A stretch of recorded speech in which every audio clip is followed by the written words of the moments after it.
Now, one of the factors, when you have students from all over the world, from different ethnic groups, cultures, ethnicities, you're also, one of the big things that you'll see around the world, and even in America, faith plays a big part. Faith is something that's very important to many families. And especially from back home, faith will play a big part in their daily actions in life.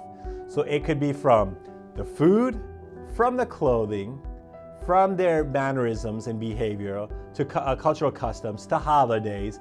So you'll see that this plays a big part.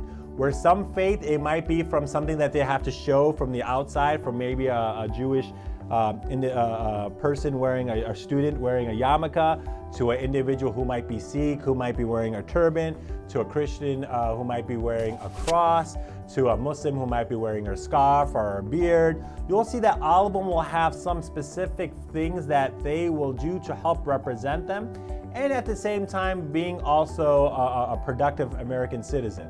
So this is something that you will see, where sometimes that faith will play a part in somehow in their interaction with the student, to maybe in the way of something like a swim class, where they might be, for example, my own father, when it was for swimming, I did not go to the swimming class because there were many boys and girls in the same swimming pool.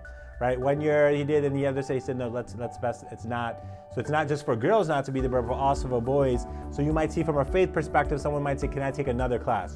Or you might, and back in the days, there used to be classes called square dancing, right? And so some might say, hey, you know what, can I take an alternative class or write a report, except taking the class where you have to physically touch another opposite gender. So you might see that from different ethnic groups, where they might have, due to some religious reasons that they might bring this up. So just to kind of keep those in mind, where it might be from a prayer that they might have to do quietly, to from maybe from the food, that what they could eat, to maybe the clothing that they would have to wear, to from the physical contact they might have, to group projects might be a thing. So you'll see all these factors do play a part in their learning of going through their American culture and process and living the American dream, but also making sure that being who they are from a culture perspective, but also from a spiritual perspective.